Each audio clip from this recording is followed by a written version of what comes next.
Welcome, everybody. Welcome. Podcast 12. This is from Old Head and Shoulders. And Cam. What's this one about? This is a good one. Okay. I correct you, Cam. They're all good. Actually, I correct you again. They're all great. Oh, thank you. But yeah, so obviously, just following on from our last session, we talked a lot about just what we've been up to. Sure. And it's been no surprise from even social media to what we've been up to as far as business, personal life. We've been very, very busy. So I thought instead of just talking about one particular topic, I thought I'd ask social media Good idea. some questions. What are you struggling with? What are some of your challenges? If we could ask any other question, like Sure. what do you have in mind? Okay. So should we just get straight into it? Yeah, dive straight in. Okay. Who have you got first? So the first question is, this is to you, Peter. How does it feel doing a podcast with such a good-looking host? I don't know who it was who asked that question, but when I find out, I'll let you know. No, but all jokes aside, the first one is very basic, and the question is simple, but the answer can be complex. But how do you stay motivated? Simple, and I don't want to go into a massive in-depth kind of what could be one quick takeaway somebody does today which just to stay motivated. Reward yourself.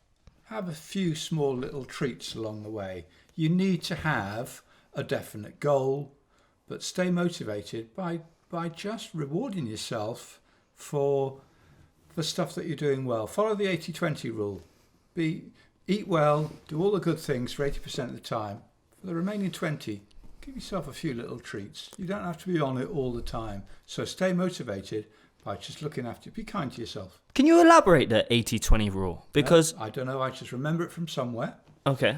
But with a training plan or anything like that, if you're completing 80% of that plan, that's pretty good going, actually. Don't beat yourself up that you're not doing everything, 100%, all of it. 80% and 20%. Give yourself a bit of a pat on the back. What is it that you would enjoy having or doing? Have a bit of that. Stay fresh. Otherwise, you end up running on empty. Stay fresh, yeah. But I think that's quite good, actually. That's what you said then, stay fresh. Because I think one of the number one killers to motivation is tiredness. Yep. When you're tired, right. You can't be bothered to do anything. And that's why those top athletes work on recovery. They are really good at doing nothing. Explain. Okay. If I've got a training plan, I'll have 3 hard weeks followed by a recovery week. Okay. And the top people do focus really hard on recovery. Whereas somebody who isn't very good like me will go out and I'll just push the recovery a bit harder because sitting around doing nothing, I feel I'm losing fitness. No, that's when actually you gain the fitness. That's when your body builds and recovers. So it's hard to stay on it all the time. And tiredness, I learnt the word quanked this week. There are a lot of quanked people out there. Look it up. It means totally and utterly wiped out, knackered. You can't stay motivated when you're quanked. No. So give yourself a bit of a break. I think that's a bit of a kind of illusion as well, is when you talk about going all in and you talk about athletes, they have a lot of time to recover. And the reason why I say that is because what a lot of people do straight away, they've got new goals, new dreams. They go at it with everything they've got and they tire themselves out. Yeah. So what happens? Yeah. They go back into their old habits, their old routines, and they quit because they just went too hard. And I'm guilty of this, especially when it came to running. Yeah. I got too ambitious too early, and because of that, I injured myself. Sure. The other thing I'd say about staying motivated is develop some habits that help you achieve stuff when you're not motivated. That's the real secret of success, is to keep on going when you're not motivated. So if I'm running, say, if I know I've got to go out tomorrow and run, there's a couple of things I can do that will make sure that I get out even though my willpower is really low. If I lay all my kit out the night before, and if I leave my trainers by the front door, I know that I will get out. If I don't do those things, I'll wake up the next morning, I can't be bothered. Why is it when you have good intentions in the morning, you can have a good morning, But by the time the night comes... I think we're all different.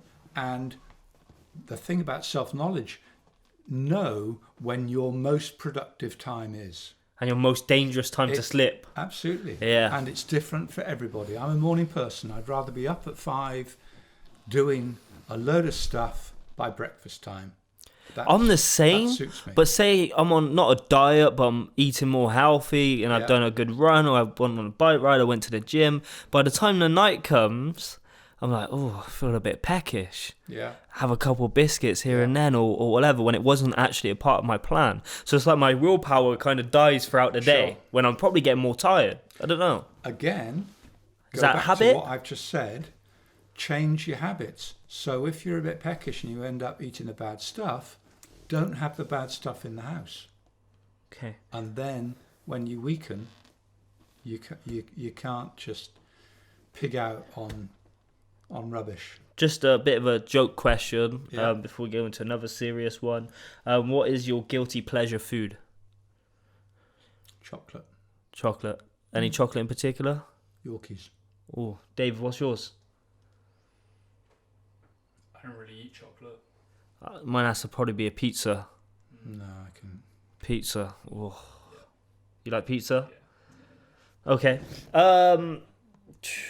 This is an older question I actually had, which I've been saving because it was somebody in year 9 picking their options. Right. And the reason why I saved it is because it's all about kind of decision making. Yeah. And they said, let me get the wrong question.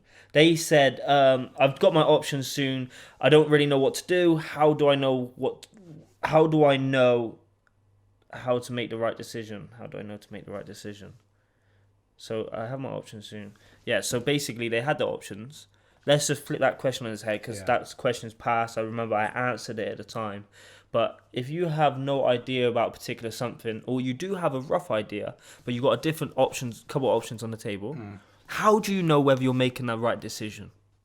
I don't think you do know, but you can increase the chances of you getting it right by, I think, listening to your gut instinct. You think about the subjects that you're thinking of taking. What is your gut instinct telling you about the one? How do you feel when you rock up to that lesson? Do you dread going to that lesson? Or do you think, that gut instinct, I think, is really, really important. There's a really good book out there by Matthew Syed called Bounce. And he also talks about, and Malcolm Gladwell talks about blink. We can make our minds up in the blink of an eye about things, and generally that first impression is pretty accurate. So look at a list of subjects and in the blink of an eye decide which one will I want to go to when I'm not feeling that great. Choose that subject, because when the going gets tough, that feeling that you like that subject matters. If you don't like any of the ones you're thinking of taking, then you've got a problem. I got a different perspective a little bit, which I agree with exactly what you're saying. But I also like, if you feel like you might have made a bad decision, it's not about making the right decision. It's just about making your decision right. Yeah. I think I said that before. Yeah. And if you think you've made a bad decision, it's so easy to write off everything from there. But what you can actually do is still see that there are some benefits to that. Yeah. And I say about school. School isn't for everybody. But there is still a lot of things you can take away from school. Yeah. As I said before, character, values, simple things like turning up on time. Yeah. All of these things, right? Even being in a classroom with 30 different people. Yeah. That's unique. Sure. The other thing to remember, talking to your year 9 student who asked that question, you get 11 years of education. When you start your GCSEs, you've only got 11 terms left. 11 terms out of 11 years of education. So if you do choose a subject and you're not loving it, just hang on in there. 11 terms is going to fly by. You're learning something really important about keeping on when you might not love something. That's a really important skill to have. Awesome. Just do your best. If you could be any animal, what animal would you be? Ooh, That's a very good question. Dave? Um, Go on, Peter, you first. I'm giving a sort of intellectual answer. I don't know. There's something about a wolf, because you can be a bit of a lone wolf, but then you're safer off with a pack as well. Don't be a lone wolf all the time, because the lone wolves tend to starve. You've got to be a pack animal, and then you'll survive. Dave? I was going to go for a bear. Why? Big and cuddly. No, I'm kidding. You're top of the food chain, but you've got to work for it. It doesn't come easy. Okay, so Dave said for the audio listeners at home that he chose a bear because they are cuddly and they're on top of the food chain. How about you, Cam? Because you are a bit of an animal, really. I would say a shark because they never stop swimming. How about that, eh? Anyway, serious question. Do you like my answer? Yeah. It's true, though. They don't. Right. I don't think sharks do. There's probably going to be some scientist or whatever at home. Probably would be. Hey, Cameron, I wondered if I could get your advice on something. Currently, I'm going through a bad breakup, and it's absolutely killing me. The fact I'm heartbroken and thought she is going to be going back to university in the winter is the thought of her being with someone else absolutely kills me and makes me so angry and upset. I wondered if you had any advice on how to make it feel less painful / how to get over it, because at the moment it is putting me in a really bad mental state where I'm considering if the only way to get over it is to leave this world. I went there. And this is a prime example of messages I get. Really? I wouldn't say every day, but I probably get a similar message to this once a week. Doesn't sound like a lot, but once a week. And for that reason, and I want to encourage everybody here, that's why I've done a mental health first aid course. Yeah. I don't know if you've seen that. I posted it. I talked about emergency first aid, so like physical, and then the mental first aid. So companies have got a legal obligation to have emergency first aid, so if you cut yourself. Sure. But it's not... I don't think it's they have a legal obligation when it comes to mental health first aid. Yeah. So I thought, because of these messages, because of the people I'm talking to, and I think you should probably do it as well, I went on one of these courses, I got a certificate, but most importantly, I learned a huge amount about it. Sure. And it was a good experience too. So... And that person who signed off, read his closing sentence again. So any advice on how to make it feel less painful and how to get over it, because at the moment it is putting me in a really bad mental state where I'm considering if the only way to get over it is to leave this world, man. Right. So all the alarm bells start ringing when you hear that phrase. So talk to somebody. You've got to communicate. There are people out there wanting to help you, wanting to listen. There's the Samaritan's number, there's all sorts. So if you're in that bad a place, communicate. You're not on your own. Other than that, everything else I'm going to say is a bit glib. He talks about how he's torturing himself with these thoughts of what she's doing.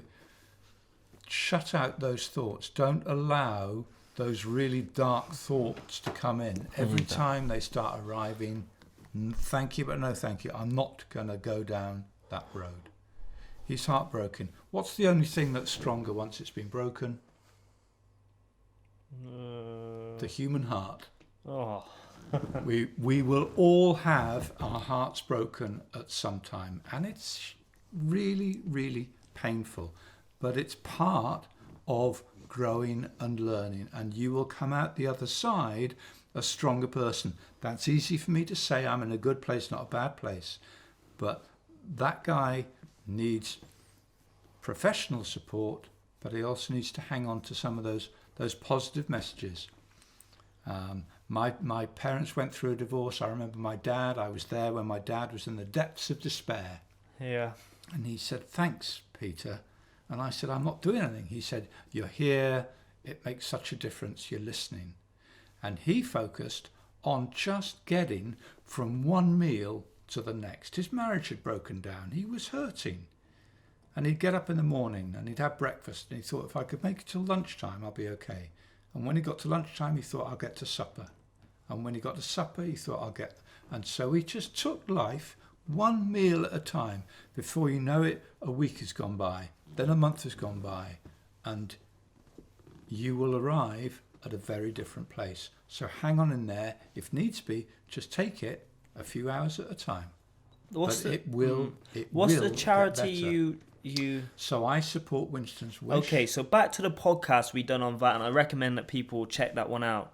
But back to that podcast, you said if you lose somebody, there's a stepping stone kind of process where people kind of, they feel the pain, then they get angry, and something to do with acceptance, is it?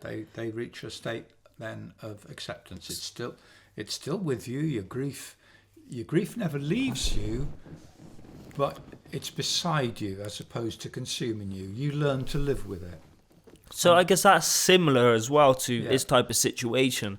And just to kind of reiterate what Peter just said then, go and seek. We're not professionals when it comes to mental health. So go and seek professional help, but also you have to somewhat be willing to help yourself. In this case, I've spoken to him, I've guided him through it. In this case, he has. And there's other things you can do. Go out with your friends maybe. Simple things like exercise. Yeah. Getting good night's sleep, looking after yourself, all these different things. So even though the professional help is great and it is necessary, but there may be other things like counselling, maybe talking to somebody who's not judging you. Because one of the biggest problems is when people talk, other people don't listen, they just listen to respond. And they want to put their point across. They want to say what they're going to say. They want to add their value. When really sometimes, and even from my own personal experiences, when I'm going through something, sometimes I just want to share it, and I don't want to hear whether I'm right, whether I'm wrong. I just want to share it. Sure. Do you know what I mean? Just point. kind of just shut up, listen to me. Yeah. Don't do any facial expressions and tell me about myself tomorrow. But right now, I just really need to get this off non-judgmentally so I can move forward. Yeah. I don't know. Would you add to that? No. So as being a head teacher, former head teacher, and obviously you still got a massive job in the education kind of sector. It seems apparent that more awareness is coming out around mental health. Yeah. When you was a head teacher, was mental health like even a thing? Yeah. Was it people aware of it, the steps? Because, I think we were. I think we knew that that in order to have a happy, successful school, you've got to invest in relationships. That's how young people become successful, that they've got a good relationship with their teachers. And if you're a senior leader, then hopefully you've got the emotional intelligence to understand that we have physical health, we have mental health, and young people aren't going to learn unless they're healthy in both ways. So we had all sorts of ways in which we were trying to look after the young people. We had, do you remember Mrs. Prescott at school? Yeah, still got her on. Mrs. Prescott had the brilliant idea of training young people up to become members of the T4 team, and that was the Time to Talk team. So if you're troubled, if you're hurting, and you don't want to talk to a teacher, talk to one of the T4 team. Mrs. Prescott was ahead of her time. She was. Yeah. And she was scary back then as well. I tweeted that to her. Right. Yeah, she was. Because I remember she came in when I think I was in year 8 or year 9. She came in and obviously shaped things up a little bit. Yeah.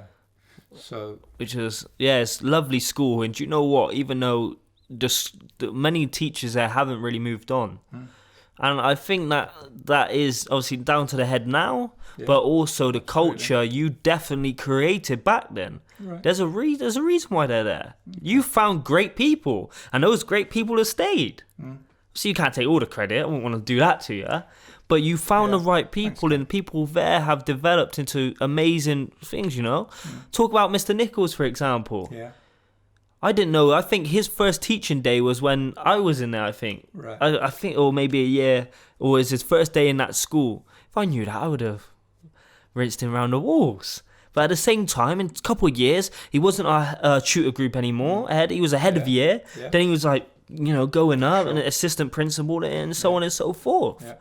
Because that position, that openness, that opportunity and culture to do that is there. And that has to come down to you. Well, thanks, Cam. I hope we've answered that guy's question. Yeah. The fact that he asked the question in itself is a healthy thing. He's not shutting himself away, not talking about it. Well done, whoever you are, for making contact. Nice one. One more question? Yeah, but sorry. But is mental health a big discussion amongst head teachers at the moment? Yeah. Because we talk about students. What about the actual staff? Then that's all about teachers, all about head teachers and senior leaders investing in staff well-being.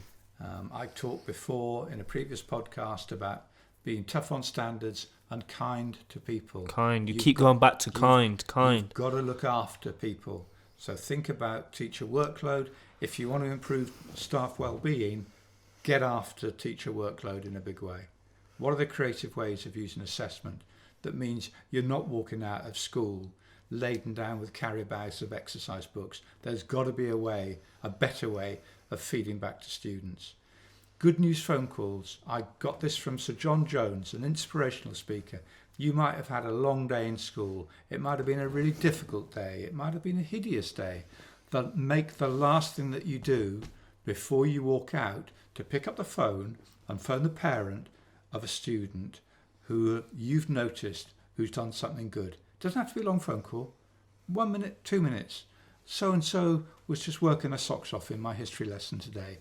Make that good news phone call and make that the last thing that you do, because then you drive home with a positive thing echoing in your head, not all the negatives from earlier on. So like ring a parent. Phone a parent, good news phone call. A lot of the time, parents have a bad relationship with schools.